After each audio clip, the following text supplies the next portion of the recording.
Hi everyone, আজকে কি রান্না করছি দেখো। পেঁয়াজ পোস্ত করছি। পেঁয়াজটাকে কুচি কুচি করে কেটে ভাজছি, তার সঙ্গে লঙ্কা দুটো তিনটে কুচিয়ে দিয়ে দিয়েছি।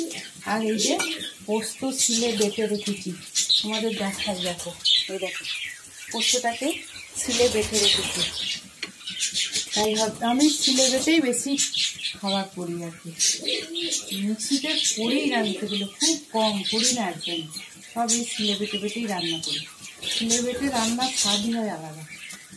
এই পেঁয়াজ পোস্ত করছি, আর করেছি কি বলো তো, পেঁয়াজি করেছি। পেঁয়াজ আর কি করেছি তোমাদের দেখাবে। দেখো, সোয়াবিনের তরকারি আর বিউলির ডাল এই যে সেদ্ধ করে রেখে দিয়েছি। বিউলির ডাল সেদ্ধ করে রেখে দিয়েছি, এটাকে পরে সাঁতলাবো। এই পেঁয়াজ পোস্ত আর এই পেঁয়াজি করার সময় একটা কথা মনে পড়ে গেল, জানো, আমাদের তো অনেক বড় ফ্যামিলি ছিল।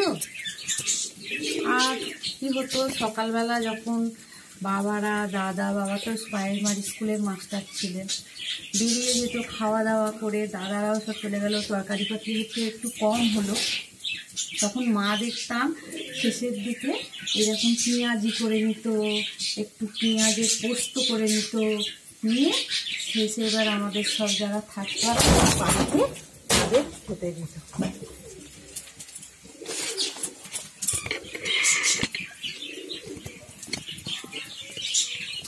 সব দিন তো আগেকার দিনে কি সব দিন কি মাছ মাংস দিন তো আর হতো না।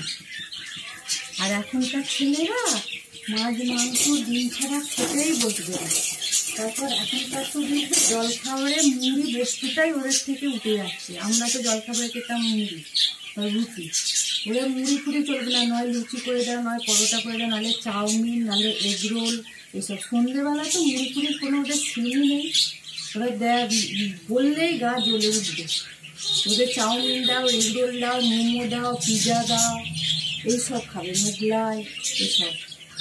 আমার তো মনে হয় এরপরে আমাদের ছেলে মেয়েরা দেখলো, এর পরের প্রজন্মগুলো মনে হয় মুড়ি বস্তুটাই বলেই আর কিছু চিনবে না, যে মুড়ি বলে একটা জিনিস আছে, খেতে হয়, ওটা ওরা আর কিছু বুঝবে না। এই তোমাদের সাথে কথা বলতে বলতে আমার পেঁয়াজটা ভাজা হয়ে গেছে, এবার পোস্তটাকে দিয়ে দিই। পোস্তটা দিয়ে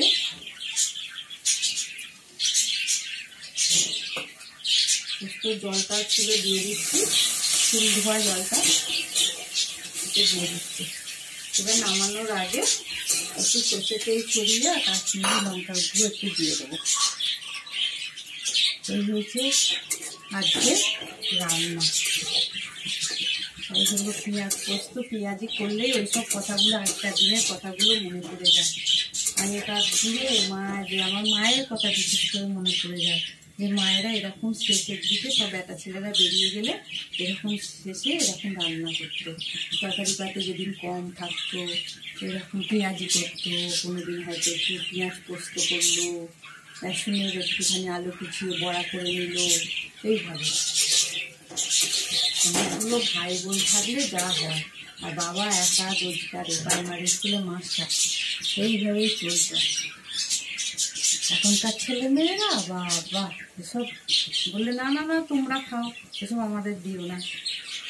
ঠিক আছে, তোমাদের সাথে অনেক বকবক করলাম, বাই বন্ধুরা, আবার পরে দেখা হবে।